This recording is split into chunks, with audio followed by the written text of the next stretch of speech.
Hello, and welcome to Eus Commune, a podcast about legal history. I am one of your hosts, Elijah Granite, and I'm here today talking to Peter Candy, who is an assistant professor of civil law and a fellow of St. Catherine's College at the University of Cambridge. And we're here to talk about his book, Ancient Maritime Loan Contracts, which is available and we'll have a link in the description. It's a fascinating book on an area of law that I certainly knew nothing about going in, but I think sheds light on both the ancient world, but also the legal system that in so many ways we have inherited. So, Peter, thank you for being on the show. Thank you, Elijah. So let's start, I think, in this discussion at the very beginning, which is when we say ancient maritime loan contracts, what do we mean both by ancient, the time period and the place, and then what exactly is a maritime loan contract in this context? So I was looking at the ancient world, by which I mean principally the ancient Mediterranean. The first time these contracts crop up in the record is around the late 5th century BC. They're probably in use before that, or almost certainly, but there is a question as to how early we should date their sort of origins. And I took it all the way through to the time of Justinian, which sort of 6th century AD. But these contracts are in use in maritime trade, not only in the Mediterranean world, but in the Black Sea, also down towards India, at least for part of the time, all the way through to the medieval period. So it's slightly artificial to stop at Justinian. It's sort of almost the first half of their life as we find them. But essentially that's partly due to the nature of the evidence. A lot of our evidence for particularly Roman law and their use in the Roman context comes through the prism of Justinian's Corpus Juris Civilis. So I stopped there, but the contracts themselves didn't stop. So there is still a book to be written on the second half, the next 1,000 years or thereabouts, through to the early modern period or late medieval period. Well, it's good to know that there's a sequel then we can expect. And when we talk about maritime loan contracts, what are, I think in the Greek, and I'll probably pronounce this wrong, nautike synagrophe, it is put broadly then, because if you're in this broad trade in the Mediterranean or maybe beyond to India or anywhere else, what I hadn't realized is it's so risky. You're taking a boat across some crazy seas, it's expensive, and you need money. So that the context of a maritime loan contract, I think, could you explain a little just the broad sense of what we mean when we say maritime loan contracts, a phrase I think many people would not understand, ancient or modern? It's probably worth taking a step back just to understand a bit better how maritime trade was conducted in the first millennium BC, and then following through, as I said, let's take Justinian as our stopping point. So if you're a merchant and you want to buy goods, and particularly we're looking at sort of bulk commodities, so grain, wine, olive oil, the sort of Mediterranean triad, so called.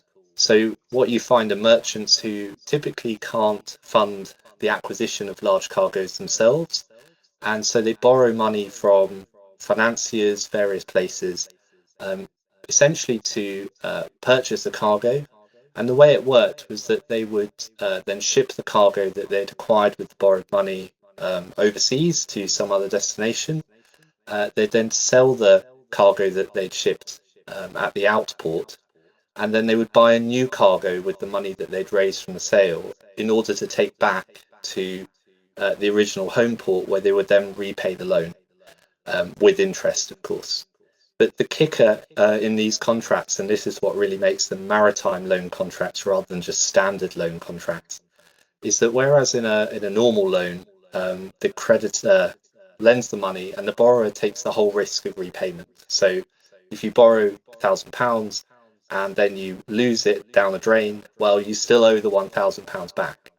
Now, with these maritime loan contracts, there's a clause, a standard clause, which says that the debtor, the merchant, only has to repay the money, quote, if the ship arrives back safely. So that literally is when your ship comes in from the lender's perspective, you're waiting at the port to see your ship come back, or the ship come back with the borrower, with the merchant, and then the merchant will repay the money, but only if the ship makes it back safely. So it's essentially an early precursor to marine insurance, because the creditor is taking the risk of shipwreck or some other disaster happening during the voyage, which the merchant then doesn't have to bear that risk and can obviously take on these risky voyages, which were extremely perilous in the ancient world.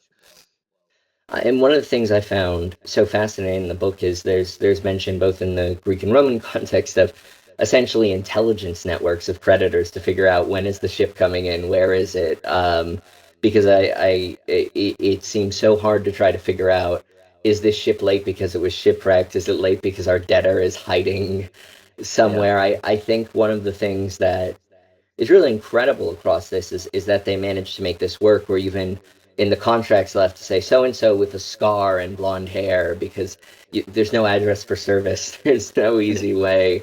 And so I'm kind of very impressed in how this system came together and its development, and how much do we know about that from the kind of sparse sources we have of how this very elaborate system came to be. so the rather embarrassing void at the heart of the book is that we don't actually have one complete original contract from this period. And instead, what we have are sort of well, we have some commercial documents, one of which may be part of one of these contracts, and that was for a voyage between Alexandria down the Nile and then across to the Red Sea coast and then to India, Mazaris, and this is sort of 2nd century AD or thereabouts. And that was a big cargo, very valuable cargo, sort of millions of sesterces, about the same. You could buy a really sort of good villa estate in Italy at the time for around the same amount. So that's an impressive sort of voyage. But when we're talking about the I think a very important starting point here is to think about the sort of ancient economy as being very interlinked. So we're talking about Greece, Rome, of course. Um, these different cultures are obviously contributing to the sort of the larger sort of economy of long distance trade. But this is very much an international endeavour. So one way of thinking about it is that you have this international trade going on, especially in commodities from, let's say, the 9th or 8th century BC, and you have different cultures at different times sort of engaging in this trade network. Of course, Rome at that time, well, doesn't exist probably, but by the time Rome really arrives on the scene in, let's say, the 3rd century BC, they're arriving into a sophisticated trade network that already exists. So, uh, these contracts are really at the heart of financing that trade. So these contracts are familiar to all of these different cultures, whether it's Athens, Rome, but also Rhodes, Carthage. This contract is common to all of them because it's really at the heart of financing the trade that exists across the Mediterranean and in between these different places. And that was one of the things that's very interesting in some of the other sources you look at, which are some of the court cases where there are elements of the speech makers in the court essentially going, well, everyone knows how these contracts work. We all understand maritime yield, and it's so fascinating, some of the sort of heroic history that has to go on. I think my favorite one was there was a joke made in the context about funeral urns for, I think it was someone's 8-year-old son, and from that we can deduce some of the maritime yield. But I think it's interesting that, so is my understanding that these are so standard form that essentially they're not really being negotiated. You are either a voyager, a nocleros, or you're a creditor, and you meet up and you essentially say, we are going to do what either by edict or custom is set. And much like shipping today, it was very redolent of that, where no one's written a new shipping contract in I would have said 100 years, but it sounds like 3,000 years. Yeah, I mean, these contracts, just briefly on the life of the contracts, I said they go up to the late medieval period. They really fall into disuse, or they get superseded by modern marine insurance, which sort of emerges from these contracts. So the merchants of that later period extract the insurance element and deal with that separately from the loan, which had until that time been tied up together, the loan to the merchant and the insurance element provided by the standard clause. But just to go back to the composition of the contracts themselves, I mean, they are standard form contracts, and which means essentially that the parties would expect that they contain standard clauses, not just the so-called condition salva nave, which is the condition about the safe arrival of the ship. But typically, for example, penalty clauses, so the creditor will sort of impose conditions for the imposition of a penalty if the merchant sort of goes outside the terms of the contract, or these clauses sometimes phrased differently, but the sort of main gist of them is always there. Clauses about taking security over the goods, so the creditor will usually take security over the goods that are acquired by the merchant, so that if when the merchant comes back, I won't go into the technical details, but with a cargo, they can immediately, if the merchant fails to repay or sell the cargo and repay the money, well, they can take possession of the cargo itself and deal with it themselves, so they're not left high and dry, especially by a sort of mischievous merchant who's trying to take an opportunity at their creditor's expense. So those are there are several standard clauses, but that doesn't mean that the contracts themselves aren't also somewhat bespoke to the particular trade route or the trade that the parties are engaging in. So if we think about the contracts that we have at least some, or the deals that we have some knowledge of through the speeches of the Attic orators. So these are speeches given in the law courts at Athens in about the 4th century BC. So at least some of them written by Demosthenes. So these speeches, are in the courts, in jury courts of sort of 201 people on the jury, and you've got the two parties standing up to give their half-hour speech to try and convince the jury of their case. But these are disputes over the interpretation of those clauses, for example. But each of those relationships, is quite bespoke in some ways as well, as I said. So, trading with different places, different goods, along different routes, and so they'll often, hedge the borrower in by clauses about, not stopping in certain ports, or sailing at night, or outside the sailing season, and so forth. So they can be quite detailed, but the structure is always more or less the same.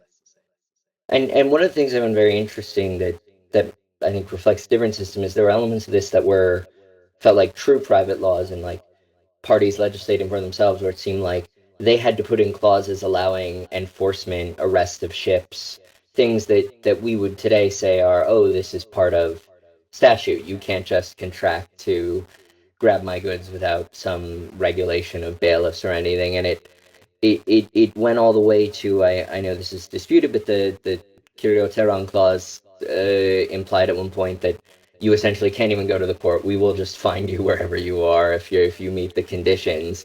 And so I'm curious about the kind of relation. I know this is something that changes between especially the Athenian and the Roman period, but these contracts and then what we might sort of see as the public legislation around this, and how is the private law and the public law interact with these? That's a very good question. So I'll just quickly, I should have elaborated on this to one of your previous questions, but I'll just quickly go back to the sources, because this determines a lot of how we understand the legal engagement with these contracts. So I mentioned that we have some commercial documents. So either the Mazaris loan, the Indian one that I mentioned, possibly a contract of this type.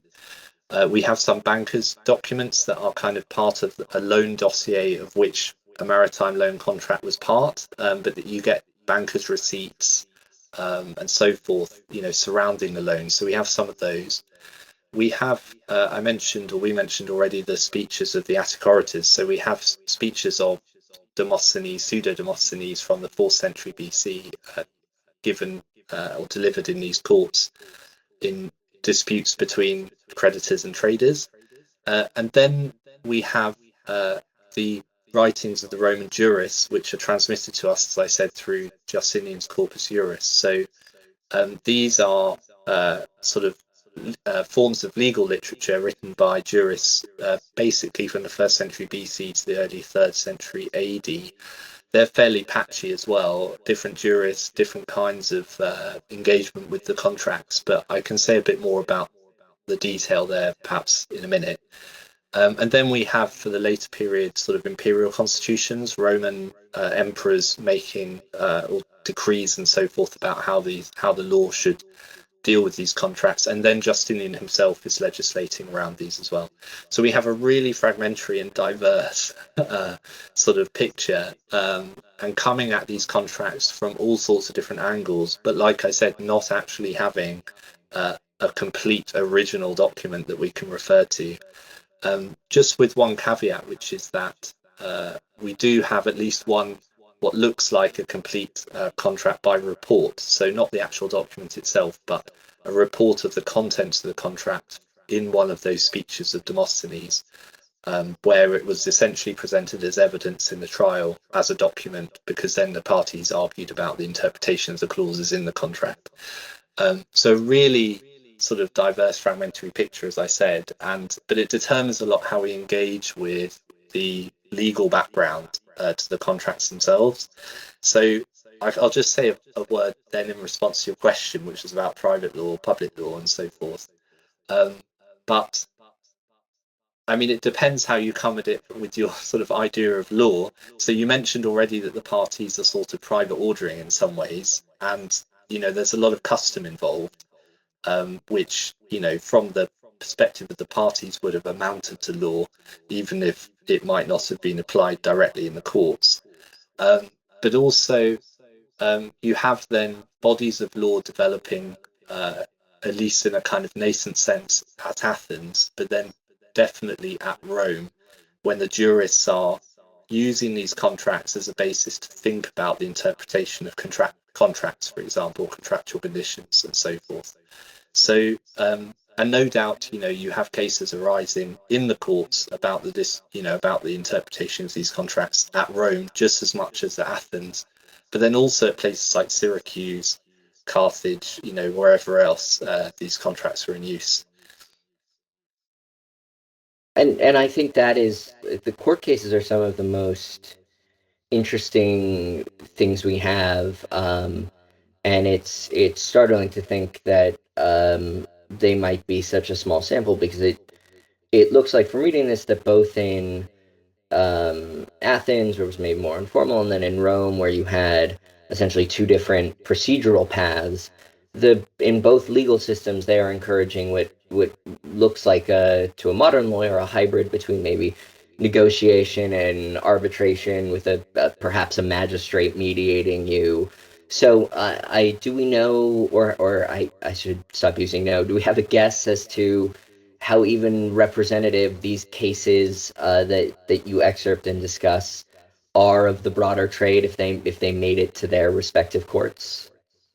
Well, so we have these speeches from Athens. What we don't have is any speeches from Rome that might have been delivered in these trials, and that's just an accident of the evidence.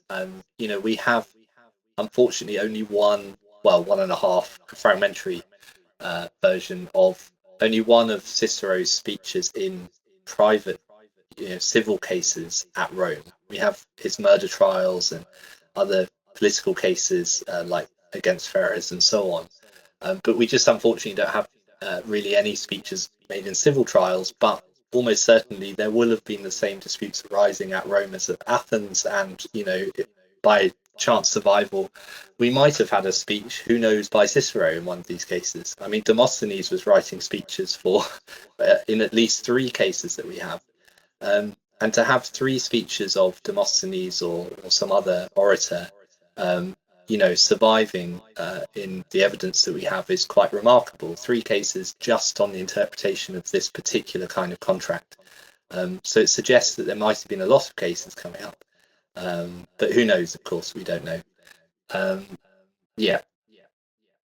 You have to remind me tightly of your questions. I was just interested in sort of these cases that come up obviously go all the way to trial or the equivalent, and then we have this sort of lacuna, which is, it seems like in both cases the legal system is encouraging stages of settlement and negotiation, and even it looks like in the Roman way, on the way at some point you engage in a mutual stipulation about not having to prove certain things. And so it's kind of the thing that fascinates me is this, as someone sort of personal research interest in arbitration, of there's a lot of non-judicial things that seem to be going on in the background to narrow it down to these several issues that we either have in the Demosthenes speeches or seem implied by the way that these sort of Roman judicial proceedings in law would go ahead. I think looking at the Athenian speeches, there's probably 2 main conditions, as it were, for the case coming to trial. And one is that things have gone badly wrong. So the parties typically have tried in advance of actually coming to court to mediate, arbitrate, find alternative modes of settlement, like you said, and it's only really in the pinch that they end up at court. And one of the reasons why they might be deterred from going to trial is that the Athenians at least imposed a penalty if you fail to get more than 1/6 of the jury votes out of at least 201. You were fined for having taken it to trial without having at least a kind of plausible case. I think the second condition for it coming to trial is that it sort of builds on that the parties have genuinely arguable cases. So in all the speeches that we have from Demosthenes, essentially it comes down to quite fine points about the interpretation of either the condition about the ship arriving back or the penalty clauses. So, for example, we have one case where a creditor had lent money to a pair of merchants to take grain or to sail to Egypt and then to bring grain back straight to Athens. And they claim that the merchants claim that they essentially have been sort of caught in a storm and have been forced to stop in at Rhodes on the way back. And the creditors claim that they didn't have to stop in Rhodes, or at least they stopped in Rhodes longer than they needed to because they took their repairs but then held over. And then they basically, the merchants in Rhodes, saw, well, we can get a better deal. We don't, we can renege on our contract with the Athenian creditor, and we can take a new loan in Rhodes and then sail back to Egypt and bring more grain back and make more money. So it just comes, the merchants claim that the ship never got back safely because they were involved in a shipwreck for which they needed repairs. The creditor claims that they're in breach of the penalty clause. It's a big mess, but they both have sort of arguable cases. So they're kind of finer points that drive the case to trial because they both think they've got a chance of winning. And I think in general, those 2 conditions behind actually ending up in court sort of driving or motivating these parties to actually end up there when ideally they wouldn't. Yeah, and I think on the point of contractual interpretation, I, in my ignorance, would have assumed that it was all sort of very strict and literal, and I was really fascinated to see that in Athenian law they had, and again, bring my pronunciation, this idea of epieikeia, this idea of what looked like equity, and in Rome they had these exceptiones where the interpretation of the contract may be contextual, may be given a sort of looser interpretation. I'd be very interested if you could talk a little bit about those methods of contract interpretation and sort of how they went about interpreting these very standard and often very strict clauses.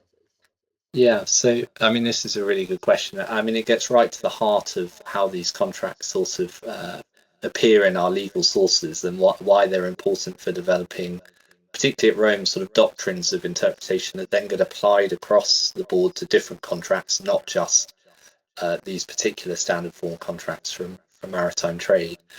So if we start with Athens, it all comes back to the way in which sort of jury trials were conducted, and the way in which or how the Athenians thought of both their legislation and sort of the other laws surrounding these cases, how they should be applied to resolve the case. So we're familiar with the idea that the role of a judge is to apply the law to the facts and reach a conclusion on that basis. But of course, if you're presenting your case to a jury of 201 citizens who, don't have any legal expertise, might have some connection with trade and so forth, they don't. The jury members of the jury themselves don't think what they're doing is sort of sitting there trying to individually apply the law to the facts in the case and reach a sort of judicial conclusion. So, for example, the jury trial at Athens was very self-contained. The parties were only allowed to adduce, the laws and statutes that they had sort of pre-organized could be adduced in the trial. And they could only produce the documents that they had sort of prepared in advance, and they would lock them in a kind of chest that would then be opened in the trial itself, so only the documents in the chest could be produced.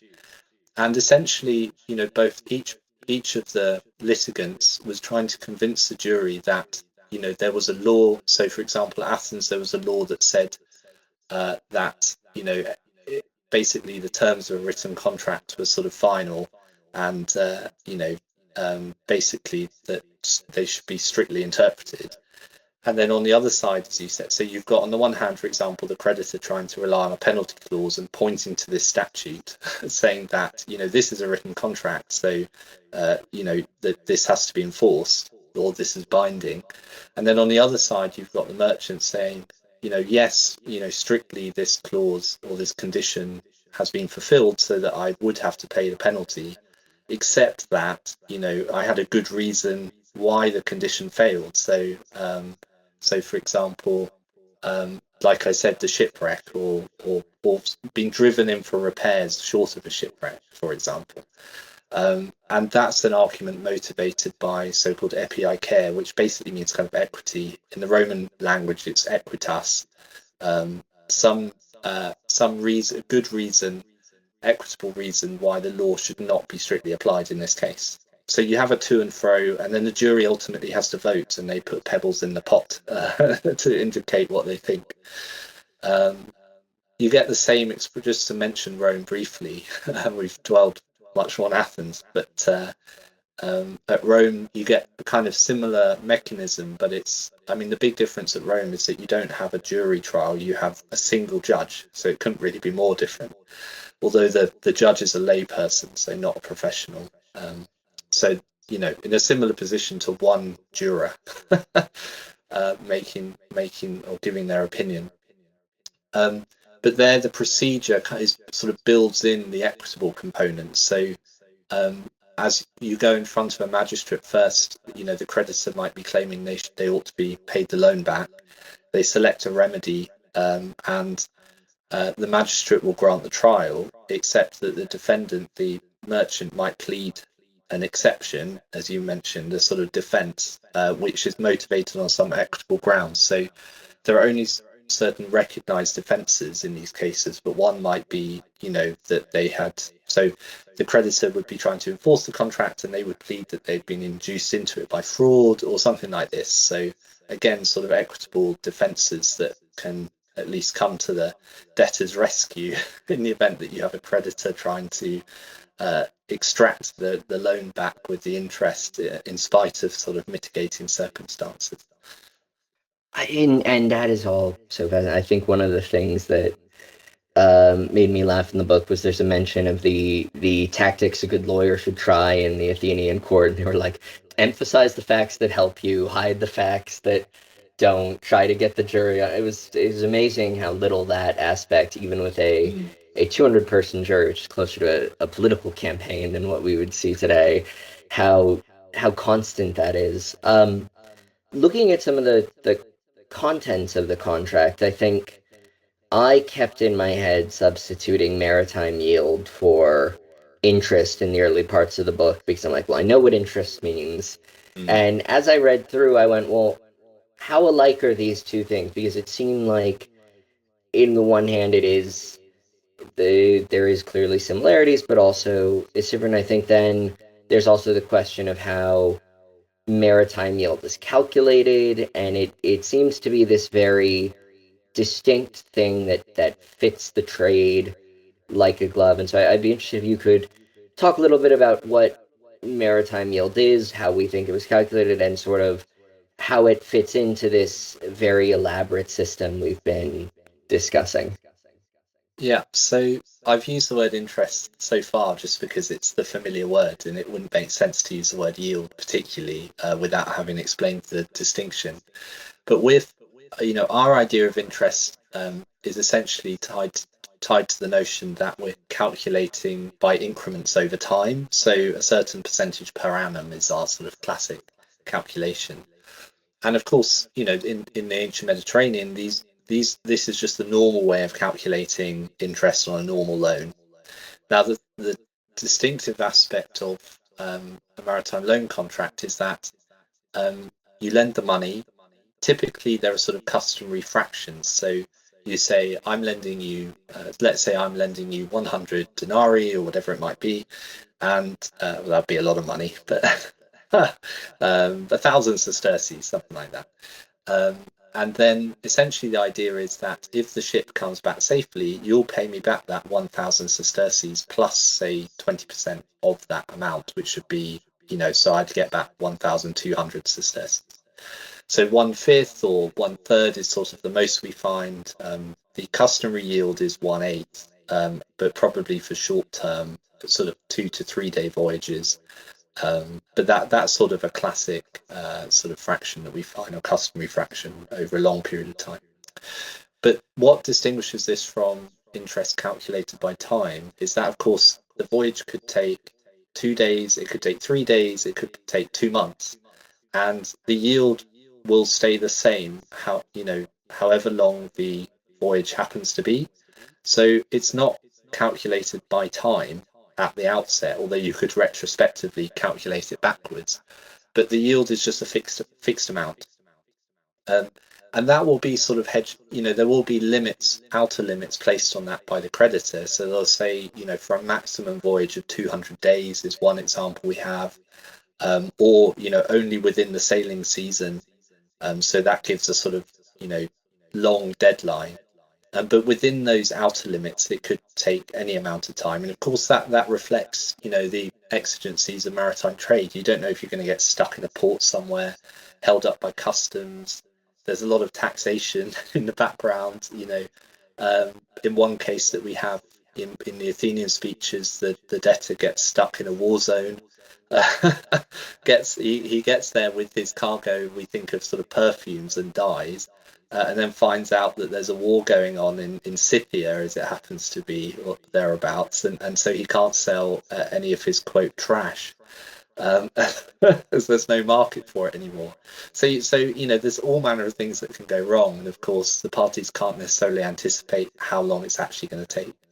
So that's why there's a fixed yield, and the fixed yield can exceed by a long way, at least at Rome, the sort of cap on the regulation of ordinary interest on ordinary loans. which is just finally another special feature of these loans, the maritime ones, which is that they're not subject to the regulation in terms of interest rate limits that ordinary loans are, because essentially the authorities understand that this is a special context in which these loans are given, and this is how maritime finance works, and there's no point in getting involved in trying to regulate it, which Justinian tries to do, and it goes badly wrong, and he has to repeal his law within about 6 months. And that is a fascinating episode because Justinian still allows the maritime yield to be, I think, like triple the normal.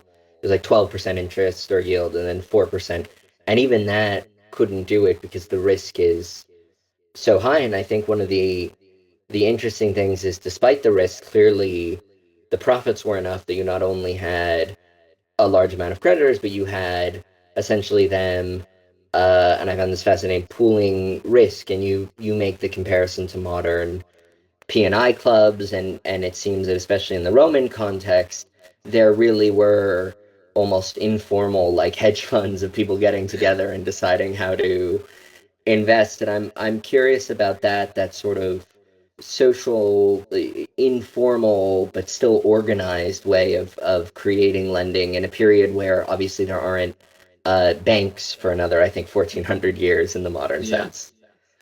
Yes. So we have one episode reported to us by Plutarch, who's a second century historian, but he, in his life of Cato the Elder, who's second century BC, famous for standing up in the Senate and declaring that Carthage must be destroyed. So that Cato. But he apparently, at least Plutarch tells us, wanted to get involved in maritime lending. It's the most profitable form of lending, but also the most risky. So in your portfolio of sort of investments, you'll typically have quite a lot of land. You'll have maybe some money out at interest in the ordinary sense. And the riskiest sort of part of your portfolio is to have money out on maritime loans, but you can also make an absolute fortune if it goes right. So what you want to do as the creditor, like Cato, is to try and lend money, if you have money spare in the maritime setting at these high yields, but also then to reduce your risk as much as possible, because that's the best way to kind of make sure you make a profit. And the way that Plutarch says he does that is he sort of, quote, forms them up into a club or some kind of partnership.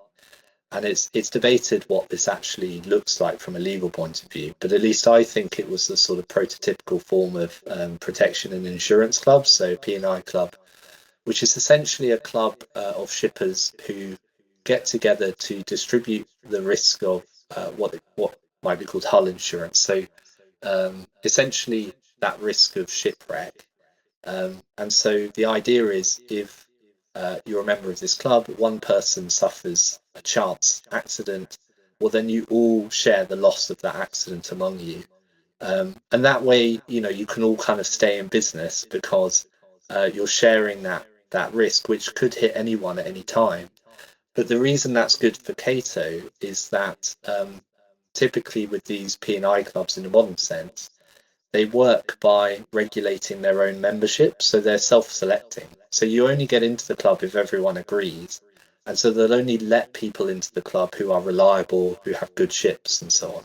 So it's a way of Cato making sure, at least in my view, that the people he's lending money to are reliable, they have good equipment, and he thinks therefore that he's got the best chance of getting his money back, rather than sort of going into the wild west of lending to individuals who might be complete kind of opportunists, and like the example that I gave with the grain from Egypt to Rhodes, that they might just suddenly decide to renege on your contract and take new loans and do whatever, because you have very little way of controlling them once they're out on the high seas.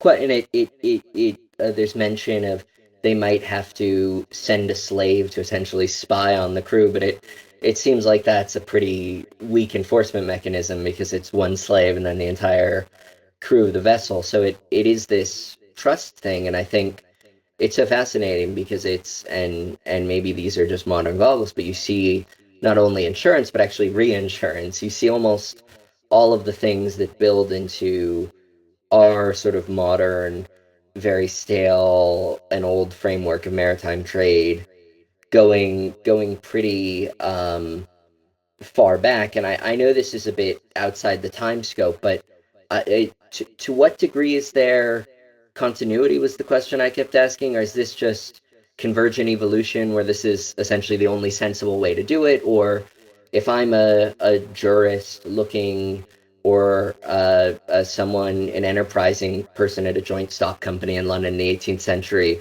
am I drawing directly on a sort of genealogy from this? So there's a few aspects here. There is quite a lot of continuity all the way through. So I think just thinking about the very big picture, I mean, in the end, you're still, whether it's now or 2,500 years ago, you're still trying to ship goods from A to B on a vessel. So the basic kind of mechanics of the operation are, if not the same, very similar. Of course, the nature of the goods themselves matters too, but really, until the advent of container shipping in the 1950s, goods were, stored in actually quite similar ways to the first century AD. So there's not a huge amount of difference in terms of the operation that you're trying to sort of achieve. So the question is essentially the legal or institutional framework and how it works over that period. So another aspect of this, which sort of comes out of that, is that the you have the customary aspect in the Mediterranean, particularly before the Roman period, but essentially, the laws or that grow up in all of these different city-states, because it's Athens, but also Rhodes, Syracuse, as I mentioned, they all have their own legal system, as it were, and their own laws.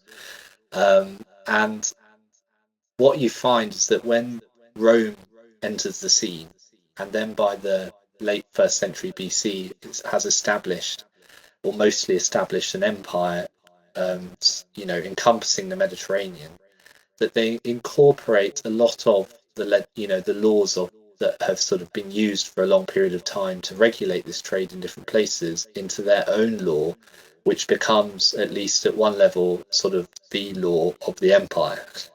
And it's that law, what we might call Roman maritime law or something similar, that then gets inherited or passed on from one kind of one culture to the next.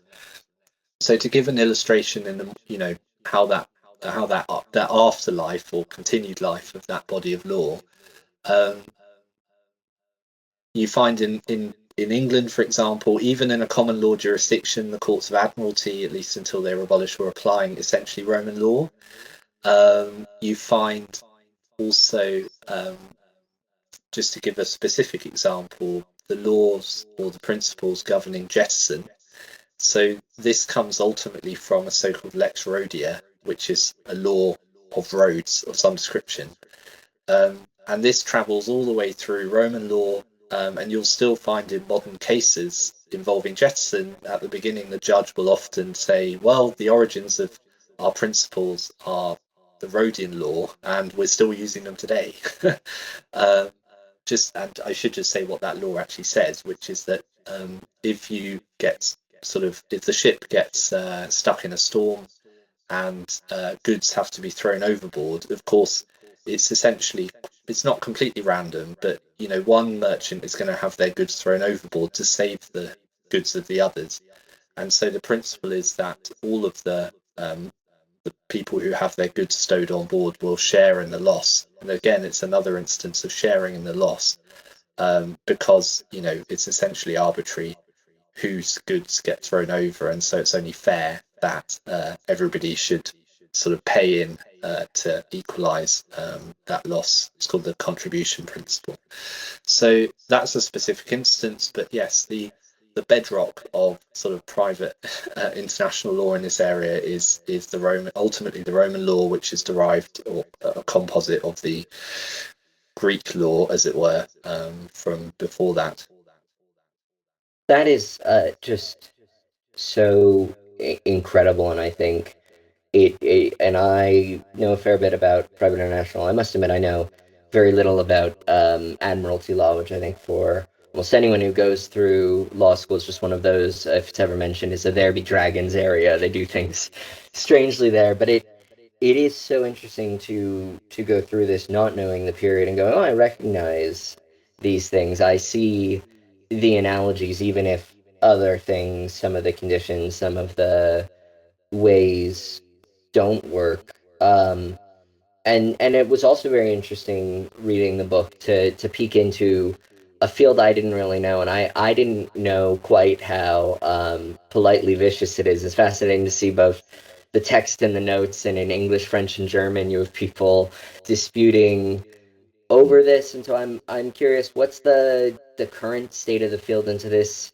area of research? What's next? Is it waiting on archaeology? Are there no, sort of new approaches? Where do ancient maritime loan contracts go from here in 2025? That's a very good question. I mean, I hope that I'd sort of, at least to a point, left this project behind because you work on it for such a long time and then you write a book about it. And then, of course, unless some new evidence comes up, you hope that you've sort of said what you wanted to say at that point. Um, I mean, one of the targets I had, as it were, or objectives in writing the book, was to bring together the evidence that we have under one umbrella, as it were. So, as I said, it's very fragmentary and diverse. So we had studies, of, for example, some of the commercial documents by papyrologists, because they're typically on papyri, or, we have some epigraphy as well. Then we have those features from Athens. So you have scholars of ancient Greek law who are, familiar with those and studying those features from their own perspective. And then we have the Roman juristic texts, which were really my bag, which is, my training has been in Roman law and particularly those juristic texts. So you had individual treatments, from these different disciplinary perspectives. But I wanted to show how all of that contributes to a bigger picture, which is the life of these contracts and the window that gives us into ancient trade. So that was the aim. Hopefully, I've come some way to achieving that. Where does that go next? Well, I mean, there's always the chance that another document comes up, so particularly commercial documents. It's astonishing how many papyri there are that we have that haven't been published. For example, the Oxyrhynchite papyri at Oxford, there's a huge volume of them and there's only a handful of people to sort of scrutinize and publish them. So there's every chance that some of these documents will be commercial documents and they might have to do with this. I hope that, if one of those was found or published, that it would fit into the framework that at least the framework that I've sort of used. But yeah, who knows what that might say and sort of throw light on some new aspect that we weren't aware of, or maybe I've misinterpreted something that a new document will help us to understand better. So that's sort of potentially where that goes. But just lastly on the bigger project, I mean, the reason I wrote this book as well is that I've realized that to understand more broadly what I call the history of Roman commercial law, maritime law, which is what I would like to write in the future, I had to get to grips with these contracts, which, were more or less well understood, but we didn't have that bigger picture, and so this was the starting point for that bigger project, was getting to grips with this sort of the heart of maritime trade and the heartbeat that kept it going.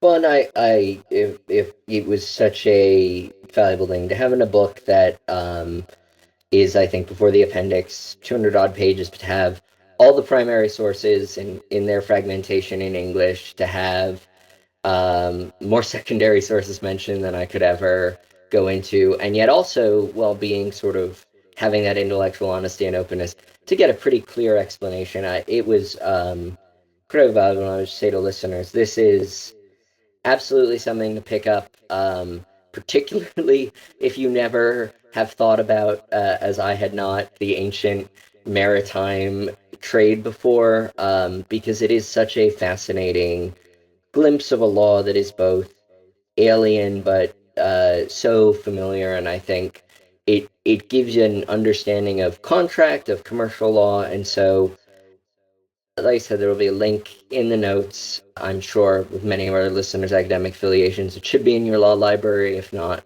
tell your librarian to get a copy. I think, yeah, that sort of brings us to the close. Peter, thank you for being on, and thank you for writing a book that at the end of I could have a coherent conversation about Roman and Greek maritime law, which is not a thing I could have done before reading this. Thank you, Elijah. It's very kind, and thank you also for the invite. All right, that has been the Eus Commune podcast. I'm your host, Elijah Granite. We will have more episodes forthcoming on every episode part of legal history. As you can see from today, despite the name, we don't just do the Eus Commune. We'll touch the Eus Civilis from time to time. Thank you again for listening. Please remember to rate, review, subscribe, more importantly, share it. Faculty teas and things, which I suspect is how we get more listeners than general iTunes people searching for ancient law podcasts. And thank you again to our guest, and we'll see you next time.